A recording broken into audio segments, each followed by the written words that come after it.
Hello and welcome to the 6th chapter of Ladakh series. ഇതിന് മുന്നത്തെ chapters കാണാത്തവരുണ്ടെങ്കിൽ അത് കണ്ടിട്ട് വന്നാൽ ഒരു കണ്ടിന്യൂഷൻ കിട്ടും. ലിങ്ക് ഞാൻ മേളിൽ കൊടുത്തിട്ടുണ്ടാവും. കഴിഞ്ഞ ചാപ്റ്ററിൻ്റെ എൻഡിൽ ഞാൻ പറഞ്ഞിരുന്ന പോലെ ഇന്ന് നമ്മൾ പോകുന്നത് തുർത്തുക്കിലേക്കാണ്. തുർത്തുക്ക് എന്ന് പറയുന്നത് ടൂറിസ്റ്റിന് പെർമിഷനുള്ള ഇന്ത്യ-പാക് LOCയുടെ ഏറ്റവും അടുത്ത് വരുന്ന വില്ലേജാണ്. തുർത്തുക്കിനെ പറ്റി നമുക്ക് വഴിയെ ഡിസ്കസ് ചെയ്യാം. പക്ഷേ ഈ പോകുന്ന റൂട്ട് സിയാച്ചിൻ ഗ്ലേഷ്യർ ഒക്കെ കണ്ടാണ് നമ്മൾ പോകുന്നത്. കാരക്കോറം റേഞ്ചിൻ്റെയും ഹിമാലയാസിനും ഇടയ്ക്ക് വരുന്ന ഒരു ഗ്രാമമാണ് ഈ തുർത്തുക്ക് എന്ന് പറയുന്നത്. ഇന്ത്യ-പാക് വാർ നടക്കുന്ന സമയത്ത് ഏറ്റവും കൂടുതൽ ഡിസ്കഷനിൽ വരുന്ന സ്ഥലങ്ങളിൽ ഒന്നാണ് സിയാച്ചിൻ. -40°C കാവൽ നിൽക്കുന്ന നമ്മുടെ സിയാച്ചിൻ വാരിയേഴ്സിനെ പറ്റിയുള്ള ന്യൂസ് നമ്മൾ ഇടയ്ക്കിടയ്ക്ക് വായിക്കാറുള്ളതാണല്ലോ. ഞാൻ പേഴ്സണലി എക്സ്പീരിയൻസ് ചെയ്തിട്ടുള്ള ഏറ്റവും കുറഞ്ഞ ടെമ്പറേച്ചർ -20°C ആണ്. -40 ഈസ് അൺഇമാജിനബിൾ. വിൻ്റർ കഴിഞ്ഞ മാസം കുറേ ആയിട്ടുണ്ട്, പക്ഷേ ആ ഗ്ലേഷ്യേഴ്സ് ഉരുകി വരുന്ന വെള്ളത്തിൻ്റെ കളറ് കണ്ടോ?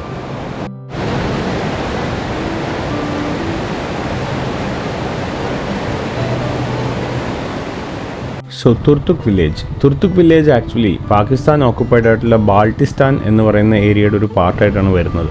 1971 ഇന്ത്യൻ ആർമി പിടിച്ചെടുത്ത 5 ഗ്രാമങ്ങളിൽ ഒന്നാണ് തുർത്തുക്ക്.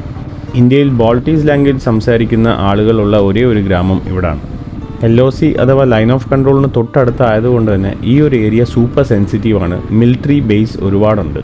അവിടെ നടക്കുന്ന ഓരോ കാര്യങ്ങളിലും മിലിറ്ററിയുടെ ഒരു കണ്ണെപ്പോഴും ഉണ്ടാവും. ഇവിടെ താമസിക്കുന്ന ആളുകളുടെ പല ബന്ധുക്കളും ഇപ്പോൾ പാകിസ്ഥാനിലാണുള്ളത്. ലേ ഡിസ്ട്രിക്റ്റിലെ നൂബ്രയുടെ ഒരു പാർട്ടാണ് ഇപ്പോൾ തുർത്തുക്ക്. മേജർലി ഇതൊരു കർഷക ഗ്രാമമാണ്. ഏറ്റവും കൂടുതൽ ഫ്രൂട്ട്സ് ആണ് ഇവിടെ കൾട്ടിവേറ്റ് ചെയ്യപ്പെടുന്നത്. അതിലും ആപ്രിക്കോട്ടാണ് ഏറ്റവും ഫേമസ്. നമ്മൾ വേറെ ഒരു സ്ഥലത്തും എക്സ്പീരിയൻസ് ചെയ്യാത്ത ലൈഫ് സ്റ്റൈലുമാണ് അവിടുത്തെ ആൾക്കാരുടെ. ഭൂമിക്ക് വേണ്ടിയിട്ടുള്ള 2 രാജ്യങ്ങളുടെ യുദ്ധത്തിനിടയിലാണ് അവിടുത്തെ ആളുകളുടെ ജീവിതം. എന്തെങ്കിലും രീതിയിലുള്ളൊരു ഇൻ്റർനാഷണൽ ഇഷ്യൂ വന്നു കഴിഞ്ഞാൽ ഏറ്റവും കൂടുതൽ പേടിക്കുന്നതും ഇവരായിരിക്കും. വഴിയിൽ പല സ്ഥലത്തും വെച്ചും ഞാൻ മെൻഷൻ ചെയ്തതുപോലെ ഇപ്പോഴും പൊളിഞ്ഞ റോഡുകൾ നന്നായിക്കൊണ്ടേയിരിക്കുന്നു. ഈ പോകുന്ന റീജിയൻ ഒന്ന് പ്രത്യേകം ശ്രദ്ധിക്കേണ്ട ഒരു റീജിയനാണ്. ഇവിടെ നമ്മളിപ്പോൾ കാണുന്നതും ഇനി കാണാൻ പോകുന്നതായിട്ടുള്ള പല പാലങ്ങളും ബെയിലി ബ്രിഡ്ജസ് ഒക്കെയാണ് യൂസ് ചെയ്തിരിക്കുന്നത്. അതായത് മിലിറ്ററി നമ്മുടെ നാട്ടിലും പല സ്ഥലത്തും ചെയ്തിട്ടുണ്ടല്ലോ ബെയിലി ബ്രിഡ്ജസ്. താൽക്കാലികമായിട്ടുള്ള ബ്രിഡ്ജസ് ആണ്. എത്രത്തോളം അപകടം പിടിച്ച റൂട്ടിലാണ് നമ്മൾ പോകുന്നതെന്നുള്ളത് ഈ റൂട്ടിൽ പോകുമ്പോൾ നമുക്ക് മനസ്സിലാവും.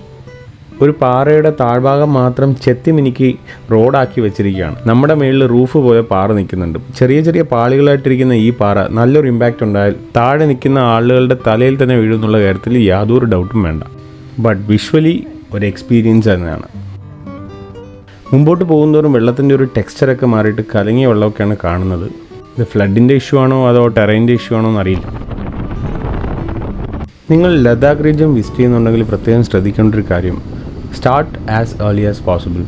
വെളിച്ചം വീഴുന്ന സമയത്ത് തന്നെ സ്റ്റാർട്ട് ചെയ്യുകയാണെന്നുണ്ടെങ്കിൽ നിങ്ങൾക്ക് എല്ലാ സ്ഥലവും കവർ ചെയ്യാനായിട്ട് സമയം കിട്ടും. കാരണം ഇരുട്ടിൽ നമുക്കിവിടെ ട്രാവൽ ചെയ്യാൻ ബുദ്ധിമുട്ടാണ്. ഞങ്ങൾക്ക് പറ്റിയൊരു എന്താണെന്ന് വെച്ചാൽ ഞങ്ങളുടെ സ്റ്റാർട്ടിംഗ് ടൈം എപ്പോഴും ലേറ്റ് ആയത് കാരണം ചില സ്ഥലങ്ങളൊക്കെ സ്കിപ്പ് ചെയ്യേണ്ടി വന്നു.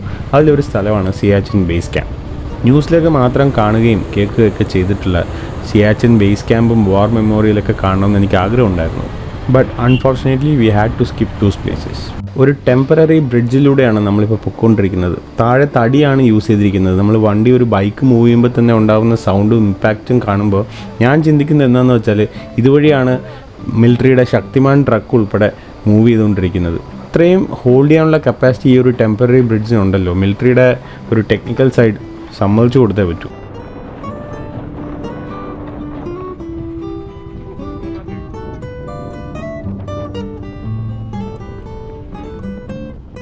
ഇവിടുത്തെ റോഡ്സ് എല്ലാം വളരെ നേരോ ആയിട്ടുള്ള റോഡ്സാണ്. കുതിരവട്ടം പപ്പ് പറയുന്ന പോലെ ഒന്ന് അങ്ങോട്ടോ ഇങ്ങോട്ടോ പാളിയാൽ നേരെ പോയി കുഴിയിലേക്ക്.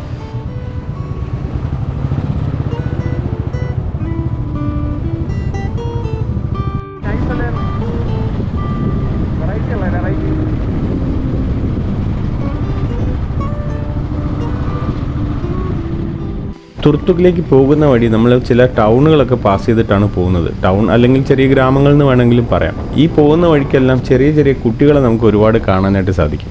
അപ്പോൾ ഞങ്ങളുടെ കൂടെ ഉണ്ടായിരുന്ന എക്സ്പീരിയൻസ്ഡ് ആയിട്ടുള്ള ആൾക്കാർ ആദ്യമേ പറഞ്ഞൊരു കാര്യം, ഇവർ ഷേക്ക് ഹാൻഡൊക്കെ തരാനും ടാറ്റ കാണിക്കാനൊക്കെ ആയിട്ട് റോഡ് സൈഡിലുണ്ടാവും. പക്ഷേ ഒരിക്കലും ഷേക്ക് ഹാൻഡ് കൊടുക്കാനായിട്ട് വണ്ടി നിർത്തുകയോ കൈ കൊടുക്കുകയോ ചെയ്യരുതെന്ന് പറഞ്ഞിട്ടുണ്ടായിരുന്നു. അതിനുള്ള റീസൺ ഇതിന് മുന്നേ പലതവണയും ഷേക്ക് ഹാൻഡൊക്കെ കൊടുക്കുമ്പോൾ ഇവർ കൈ വിടാണ്ട് വലിച്ച ആൾക്കാരെ താഴെ തള്ളിയിടുക വരെ ചെയ്തിട്ടുണ്ടെന്നുള്ളതാണ്.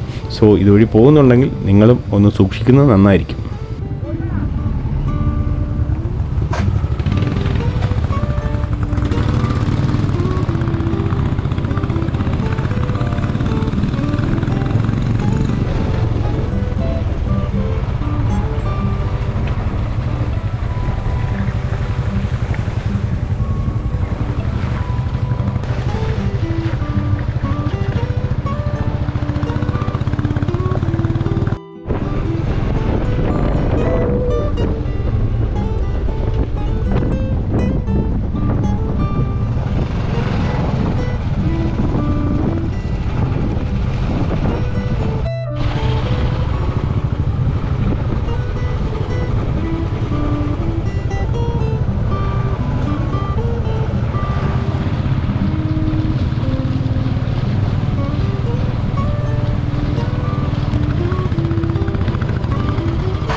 നമ്മളിപ്പോൾ കാരക്കോറം റേഞ്ചസിൻ്റെ താഴെയുള്ള റൂട്ട് വഴിയൊക്കെയാണ് പൊയ്ക്കൊണ്ടിരിക്കുന്നത്. ഇവിടെ പല സ്ഥലങ്ങളിലും ബങ്കേഴ്സൊക്കെ നമുക്ക് ഇവിടെ താഴെ നിന്ന് തന്നെ കാണാനായിട്ട് പറ്റും.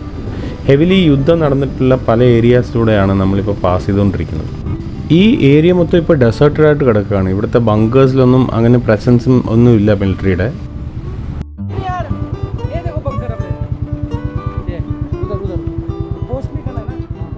മലയുടെ മുകളിൽ ഒരു മിലിറ്ററി ബങ്കർ ഉള്ളതാണ് മെഹ്റൂബായി നമുക്കിപ്പോൾ കാണിച്ചു തന്നത്.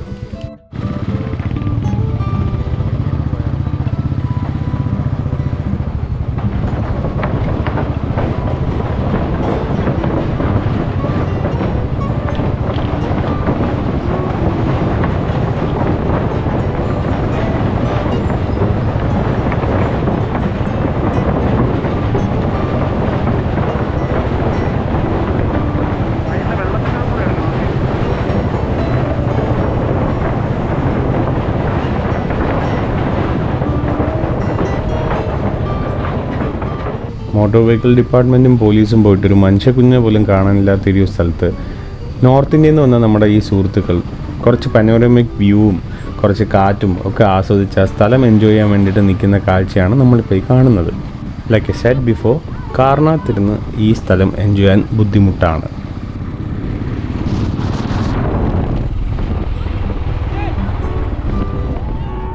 കുട്ടികൾ ആരെങ്കിലും ഈ വീഡിയോ കാണുന്നുണ്ടെങ്കിൽ ദയവേത് ഇത് ഇമിറ്റേറ്റ് ചെയ്യരുത്. This is very dangerous.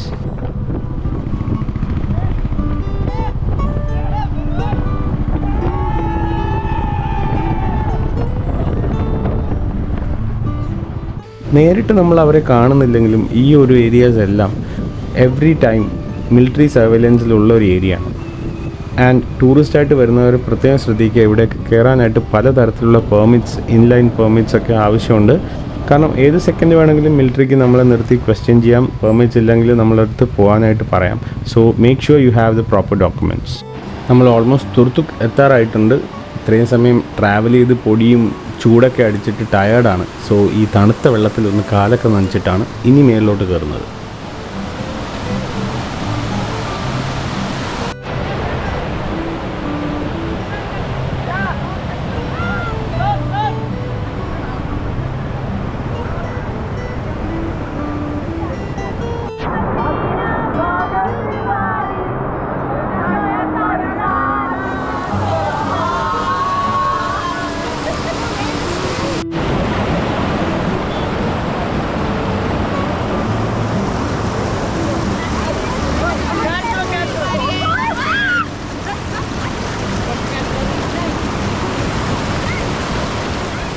So നമ്മുടെ വണ്ടിയൊക്കെ ഇതുവരെ വരത്തുള്ളൂ. വണ്ടിയെല്ലാം ഇവിടെ പാർക്ക് ചെയ്തതിന് ശേഷം ഈ പാലം കയറിയാണ് നമുക്ക് തുർത്തുക്കിൻ്റെ മെയിൻ വില്ലേജിലേക്ക് പോകാനുള്ളത്. ഇപ്പോൾ ഈ റീജിയനിലെ ടൂറിസം നന്നായിട്ട് ബൂസ്റ്റ് ആയിട്ടുണ്ട്. അതുകൊണ്ട് വരുന്ന ആൾക്കാരുടെ നമ്പേഴ്സിലും നല്ല ഇൻക്രീസ് ആയിട്ടുണ്ട് എന്നാണ് ഇവിടെ നിന്ന് അറിയാൻ പറ്റിയത്.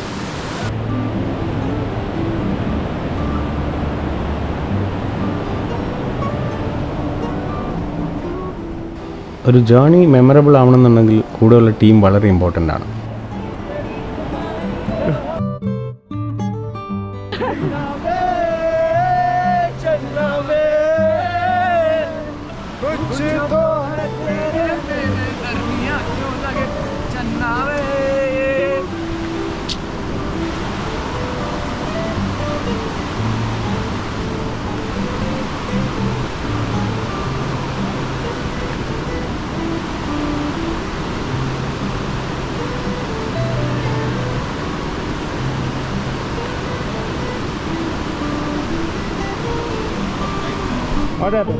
चलो भाई,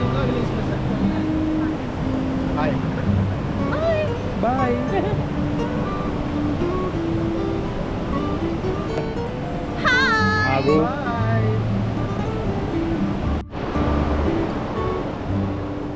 പുതിയൊരു നാട്ടിലേക്ക് പോകുമ്പോൾ അവിടുത്തെ എല്ലാ കാര്യങ്ങളും നമ്മളെ സർപ്രൈസ് ചെയ്യാറുണ്ട്. ഇവിടുത്തെ കൺസ്ട്രക്ഷൻ രീതികളും നമ്മളെ നാട്ടിൽ വെച്ച് കാണുന്നതനുസരിച്ച് വളരെ ഡിഫറെൻ്റ് ആണ്. അവർ യൂസ് ചെയ്യുന്ന കല്ലുകളാണെങ്കിലും റൂഫൊക്കെ ചെയ്യുന്നത് തടിയൊക്കെ വെച്ചിട്ടാണ്. നമ്മുടെ ഇവിടുത്തെ പോലെ ഫുള്ളി കോൺക്രീറ്റ് ആയിട്ടുള്ള ബിൽഡിങ്സ് ഒന്നുമല്ല. ഒരു ചെറിയ വില്ലേജ് ആയതുകൊണ്ട് തന്നെ ഇവിടുത്തെ സ്ട്രീറ്റ്സ് എല്ലാം ഇതുപോലെ ചെറിയ ചെറിയ ഗല്ലീസാണ്. നേരത്തെ പറഞ്ഞതുപോലെ ഇങ്ങോട്ട് വണ്ടിയൊന്നും കയറ്റാനായിട്ട് പറ്റത്തില്ല. അപ്പോൾ ഇവിടുത്തെ ആൾക്കാരുടെ മെയിൻ ഒരു സഞ്ചാര രീതി നടത്തം തന്നെയാണ്. മേ ബി അതായിരിക്കും അവരുടെയൊക്കെ ആരോഗ്യത്തിൻ്റെ ഒരു രഹസ്യം. കേരളത്തിൽ ചക്ക പോലെയാണ് ഇവിടെ ആപ്പിൾ. ഇവിടത്തേക്ക് ആവശ്യമായിട്ടുള്ള ഫ്രൂട്ട്സും വെജിറ്റബിൾസും എല്ലാം ഇവർ തന്നെയാണ് കൃഷി ചെയ്യുന്നത്. നമ്മൾ ഈ നടക്കുന്ന റൂട്ടിലൊക്കെ ചെറിയ ചെറിയ പാടങ്ങളാണ്. ഈ പാടങ്ങളിലെല്ലാം ക്യാബേജ്, ആപ്പിൾ, ആപ്രിക്കോട്ട് അങ്ങനെ പലതരത്തിലുള്ള സാധനങ്ങൾ കൃഷി ചെയ്യുന്നത് നമുക്ക് കാണാനായിട്ട് പറ്റും. അവർക്കിത് വലിയ താല്പര്യമൊന്നുമില്ല, പക്ഷേ ഇത് ഫ്രഷായിട്ട് മരത്തിൽ നിൽക്കുന്നതുകൊണ്ട് നമ്മൾ ഞെട്ടും.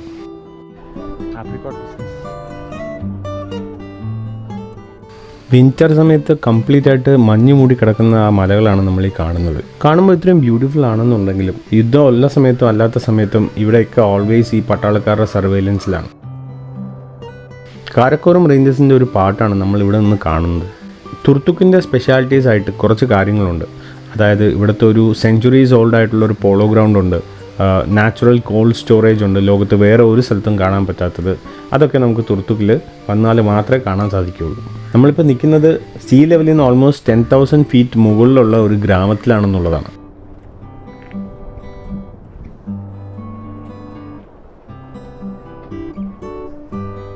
ഇതാണ് ഇന്ന് നമ്മൾ താമസിക്കുന്ന സ്ഥലം, the stone palace Turtuk, and the location is fabulous. ഞങ്ങളുടെ ഹോം സ്റ്റേയുടെ ഓണറിന് കറൻസി കളക്ഷൻ ഒരു ഹോബിയാണ്. പുള്ളി എത്ര രാജ്യങ്ങളിൽ നിന്നുള്ള കറൻസിയാണ് കളക്ട് ചെയ്ത് വച്ചേക്കുന്നതെന്ന് കണ്ടോ.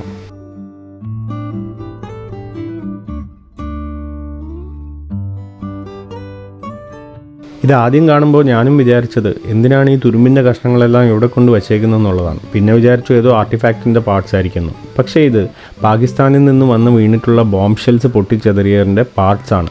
തുർത്തുക്കിലൂടെ നടക്കുന്ന സമയത്ത് പല സ്ഥലത്തു നിന്നും നമുക്കിത് നേരിട്ട് കാണാൻ പറ്റും.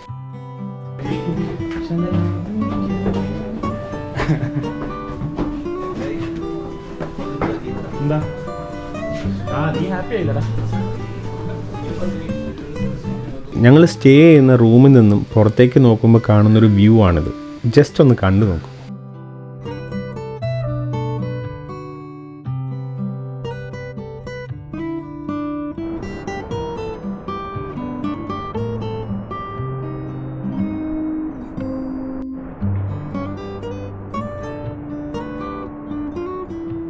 ഹൈ ആൾട്ടിറ്റ്യൂഡ് ക്രിക്കറ്റ് ഇപ്പോൾ ഞങ്ങൾക്കൊക്കെ ഒരു ഹരമായി മാറിയിട്ടുണ്ട്. ഹാഫ് ആൻ അവർ ടൈം കിട്ടിക്കഴിഞ്ഞാൽ അപ്പം ക്രിക്കറ്റ് കളി തുടങ്ങുകയാണ്.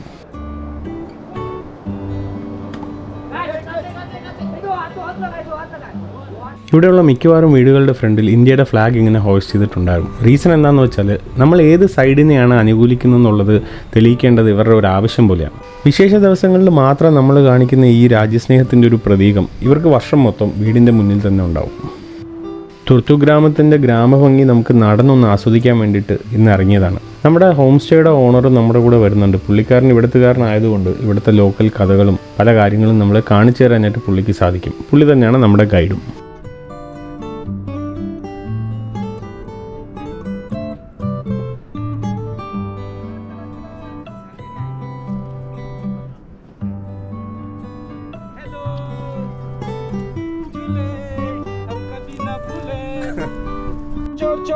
चोर Proof.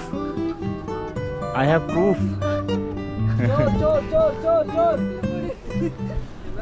1947 से लेकर 71 तक पाकिस्तानी आर्मी का ये कैंप था, उनका हेडक्वार्टर हुआ करता था। यहाँ से आगे पोस्ट टू पोस्ट वो लोग सामान पहुँचाते। तो अभी आप ये खंडर देख रहे हैं, दो बंकर एक ऊपर वाला जो सामने देख रहे हैं जिसका विंडो है, एक नीचे है, और यहाँ पे एक छोटा सा मस्जिद है जो पाकिस्तान आर्मी ने 1947 में बनाया। इसके बाद 1971 में पाकिस्तान खातून राज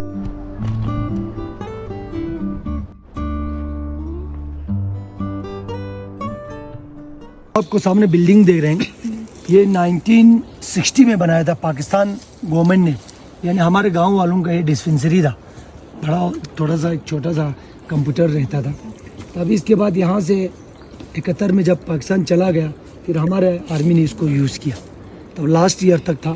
तो अभी भी ये देखो एकदम अभी भी परफेक्ट है। ये शीट बीट बाद में चेंज किया है, बाकी दीवार जो है ना वही वाला रखा हुआ है।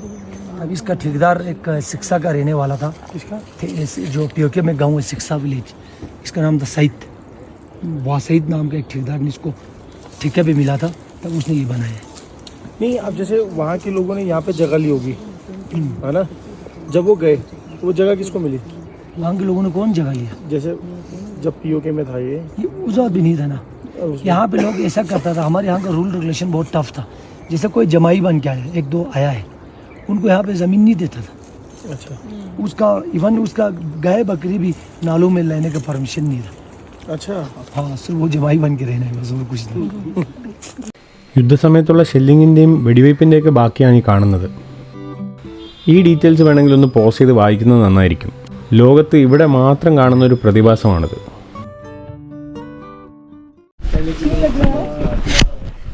तो क्या हुआ, क्योंकि वो लोग आज से 700 साल पहले बना हुआ है, तब उस वक्त लोग तुर्तुक, ये फरोल में कोई आबादी था ही नहीं, बना हुआ है तब उस वक्त लोग तुर्तुक, ये फरोल में कोई आबादी था ही नहीं, लोग यूल में रहता था। तब पॉपुलेशन ग्रो होते होते इन्होंने यहाँ पे आए। तब वो एक ज़माने में सिर्फ 2-3 चीज़ें थे, एक वो मोनेस्ट्री था, ये पोलो ग्राउंड था और ये कोल्ड स्टोरेज था। तो जब उन्होंने ये पोलो खेलने आते समय उन्होंने जब यहाँ पे पहुँचने के बाद ठंडा महसूस किया, फिर अपने आइडिया से छोटा छोटा फ्रिज जैसा, आप दरवाज़ा भी देखो, और इसका हाइट भी 4 फीट से ज़्यादा नहीं है, यानी 5 बाई 4 का होगा। तो यानी यहाँ पे टोटल 7 फ्रिजेस है, यानी 7 फैमिली का, जो ओरिजिनल यहाँ के सिटीजनशिप जिसके पास है, लेकिन हम शेयर करके इसके अंदर रखे हुए हैं सामान। तो आपको इसके अंदर आपको 30 साल 40 साल पुराना मक्खन मिलेगा। जैसे कल मैंने आपको 40 years old butter, cow butter. कल मैंने आपको बोला कि शादी में नॉनवेज नहीं बनता था, तो अब यहाँ के लोगों को एक मक्खन को स्टोर करके रखना, प्रिजर्व रखना बहुत ज़रूरी है। एक तो मक्खन शादी में काम आते हैं, बकरीद के डिश के साथ खाए जाते हैं। दूसरा, यहाँ पे कोई डेथ हो जाता था तब उसको खाना खिलाना पड़ता है गांव वालों को। जब कोई हज पे जाते हैं सऊदी अरबिया में, तब जाने से पहले लोगों को खाना खिलाना पड़ता है, तब भी मक्खन यूज़ होता है, और ख़ासकर नमकीन चाय के लिए। उसमें अगर हम ताज़ा मक्खन डालो उसका फ्लेवर नहीं आएगा, थोड़ा सा पुराना डालो आ जाएगा। तब हमें क्या करना है, अब हमने याक स्किन में रेप करके डाला हुआ है, याक स्किन में डाला हुआ है। तो लास्ट ईयर हमारे जो मौसी और उसका हस्बैंड जब हज पे जा रहे थे, तब उन्होंने यहाँ से फ्रिज से वो मक्खन लेके गया, वो 10-12 केजी का। जब उसको हमने काट दिया तो वो 35 साल पुराना था और फ्रेश था। और जब हम काटते हैं बट एट ए टाइम उसको ख़त्म करने, बट आपको कैसे पता 35 साल पुराना? उसका हस्बैंड ने बोला ना। जो हमारे इसमें एक है, मुझे खुद याद है कि वो जुलाई 96 के 16 केजी का हमने एक बनाया हुआ है। तो जुलाई 96, 27 साल हो गए। हाँ 96 का अभी यूज़ नहीं हुआ है। तो अभी जैसे एट ए टाइम यूज़ करना है, यानी अगर आज हमारे घर में मान लीजिए शादी होने वाला, अब मुझे पता है कि हमारे घर में 10 केजी हमको मक्खन लगेगा। अब मेरे पास 12 केजी का है, तो मैं वो 12 केजी यूज़ नहीं करूँगा, दूसरे से मैं 10 केजी लाऊंगा, उसको यूज़ करेंगे और उसको मैं फिर 10 केजी बना के दूंगा। बाटा सिस्टम तो हम कहीं और नहीं बना सकते। ये डीप भी नहीं है, सिर्फ यही जगह है जिसे आप खुद यहाँ पे, और आउटसाइड में जितना टेम्परेचर बढ़ेगा इतना यहाँ पे ठंड। और मैंने खुद देखा, एक बार दिल्ली का गेस्ट था, सरवन नाम का, नोएडा का था, उसके पास वो जीपीएस था, पोलो ग्राउंड में 35 डिग्री था, क्योंकि यहाँ का हाईएस्ट जो टेम्परेचर +35 तक जाते हैं। और जब हम यहाँ पे आए तो इस फ्रिज का ओनर था, अभी वो डेथ हुआ है, हाजी साहब, उसने खोला, हम अंदर बैठा, धीरे धीरे वो टेम्परेचर 10 तक पहुँचा। वो खुद मैंने देखा है, यानी एकदम से 25 डिग्री कम होना बहुत। और जिस तरह हम आर्टिफिशियल फ्रिज में हम सामान रखते हैं, जैसे कोई चिकन वेज नॉन वेज, उसका नेचुरल स्वाद निकल जाते हैं, इसके वैसा की वैसे रहते हैं।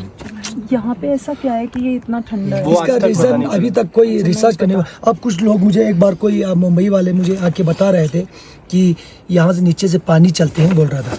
अगर बाई द वे अगर पानी चलता तो आगे वाले भी आना चाहिए ना, छोटा, जैसे ये ऊपर भी नहीं है, जैसे आप देखो, ये देखो और ये देखो क्रिश भाई, तब इसमें कुछ we had to do something tonight, right? It will be useful. अगर बटर को बाहर निकाल के और यहाँ पर ही मतलब 2 किलो काट के और फिर 10 किलो अंदर रख दो तो वो थोड़ी ना सड़ जाएगा। वो खराब हो जाए, क्योंकि उस पर हवा याक स्किन खुल गई ना, हवा लग जाएगी। हाँ। जब और याक हवा स्किन लग में इसलिए लगते हैं क्योंकि याक स्किन बहुत मोटा होता है, उसका फर जो है ना बहुत मोटा होते हैं और काफ़ी टाइम चलते हैं। तो बाल्टी में एक कहावत है, कहते हैं कि माही सिंही न चुत, यानी पुराना मक्खन खाने से हार्ट पेशेंट भी ठीक होते हैं बोलते हैं। तब पुराने ज़माने में जब कोई गिर जाते थे, सर लगते थे, फ्रैक्चर कट जाता था, उसमें भी मक्खन डालता था। मक्खन दवाई भी है। Even though I am not sure आप में से कितनों ने सुना होगा, मनाली के पास एक मंदिर है बिजली महादेव, हाँ। कुल्लू से ऊपर जाके जब शिवलिंग फटती है तो उनको एक दिन पहले सपना आ जाता है कि शिवलिंग के टुकड़े कहाँ गिरेंगे। तो वो जाके वो टुकड़े इकट्ठे करते हैं, उस पर बटर लगाते हैं और वो शिवलिंग फिर वापस एज इट इज हो जाती है। पूरी स्टोरी आपको रात को बताएंगे। तब पुराने ज़माने में करता था कि कोई गिर जाता था, ये पूरा इसका क्या बोन फट जाता था उसमें और जख्म जल्दी बढ़ते थे। तो यही है यहाँ पे। आज हम डीप करके बनाने से ठंडा होते हैं बट इतना नहीं होते। तो आप लोग हर साल ही बटर क्यों नहीं प्रिजर्व करते रहते? नहीं अभी ऐसा ही ना मेरे भाई, पुराने ज़माने में यहाँ के लोगों को गाय का बहुत शौक था।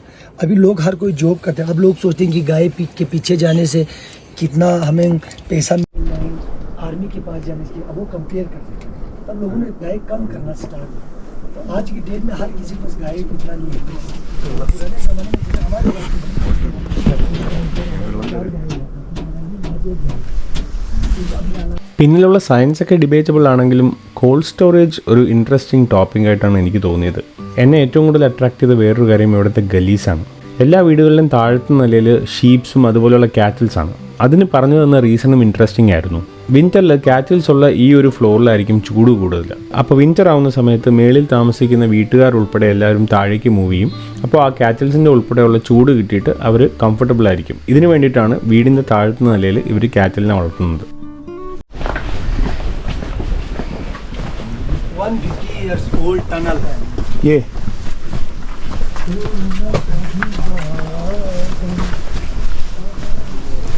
सीधा सब झुक के जाना। चलो आगे एक स्विमिंग पूल है, उधर बैठना, स्ट्रेट चलो। Swimming pool? हाँ प्लीज माइंड योर हेड। हाँ हाँ ये बोलते चलो, ये बोलते चलो 150 years old tunnel।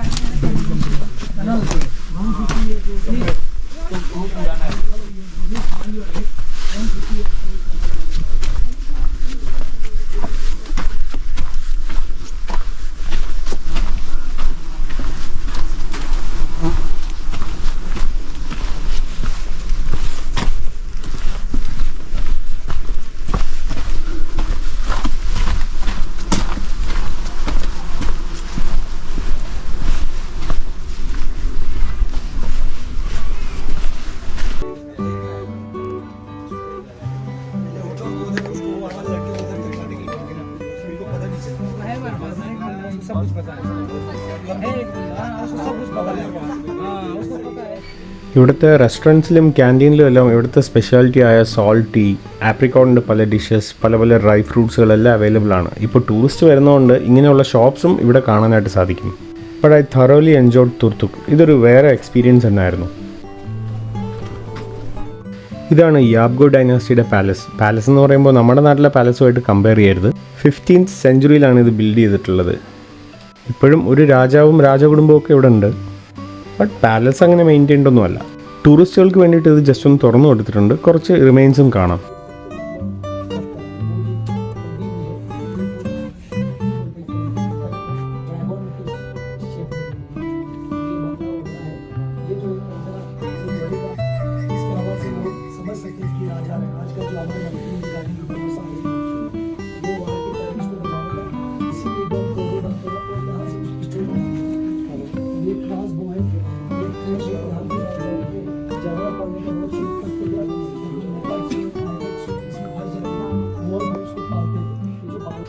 ഈ ഇരിക്കുന്നതാണ് ഇവിടുത്തെ പ്രസന്റ് രാജാവ്. This room is used to be a zanan khana. Zanan khana means ladies living room. इसलिए इसकी खिड़कियाँ आपको काफ़ी छोटे छोटे नजर आएंगे. ये रूम और ये रूम दोनों एक ही रूम हुआ करता था. 1953 में राजा बुला खान ने इसको किचन में कन्वर्ट कर लिया. रूम को बनाया गया ताकि पाकिस्तानी हाई कोर्ट में दिखाने के लिए royal family still living in this palace. तो टिपिकल जो बल्ती किचन, जो खानदानी किचन आपको कुछ इस तरह से नजर आएंगे. ठीक है ना. वहाँ पे जितना बर्तन रखा आप इस तरह ये वहाँ पे जितना बर्तन रखे सारा पत्थर के बर्तन, सर होल मडस्टोन ग्रेनाइट पत्थर है तो उसका बना हुआ. ये तांबे के बर्तनों के ऊपर वहाँ पे आप नक्काशी या कारीगरी आप देख सकते हो. इसी नीचे एक बॉक्स जैसा था, ग्रेन स्टोरेज, अनाज बनाज वहाँ से निकाल लेते थे. तो box grain storage. This is also mudstone and this is also mudstone and here used to be a fire. यहाँ ये भी पत्थर का बना हुआ है, आप देख सकते हो. यहाँ से आप देखते हो. ये दोनों पानी के लिए ये सारा चाय के इनको समावार बोलते हैं. समावार एक रशियन वर्ड से निकलता है. Samovar means self boiling kettle. This type of kettle found in Russia, central Asia, Afghanistan, Baltistan, Kashmir, Persia, Turkey, बहुत जगहों पर पाया जाता है. बट इसके ऊपर जो नक्काशी या कारीगरी आपको नजर आएंगे, ये अलग अलग जगहों पर अलग अलग नक्काशी या कारीगरी किया जाता है. इसी नक्काशी से हमें पता चलता है कहाँ का है, कहाँ से आया. तो चाय और नक्काशी हर जगह अलग अलग होता है. टेक्निक सेम होता है. टेक्निक कुछ इस तरह से होता है. इसको खोल दे रहे ट्यूब जैसे स्ट्रक्चर है, इसके अंदर चारकोल जाता है ना. साइड में चाय बनाता है, साइड में चाय बन रही है और ये जो होल्स है यहाँ से हवा जा रही है और चारकोल को जला रही है. साइड में चाय बन रही है, इसको बंद करके रखा. एक चिमनी भी है उनका, यहाँ से धुआं निकल रहा है और साइड में चाय बन रही है। जो ये चाय बन गया तो इसको बंद कर लेते, इससे क्या हुआ, हवा बंद, कट ऑफ ऑक्सीजन एंड आग बंद हो जाएंगे। जो अंदर जो चारकोल है चाय वो काफ़ी टाइम के लिए गर्म भी रखते थे। ये किस चीज का बना है?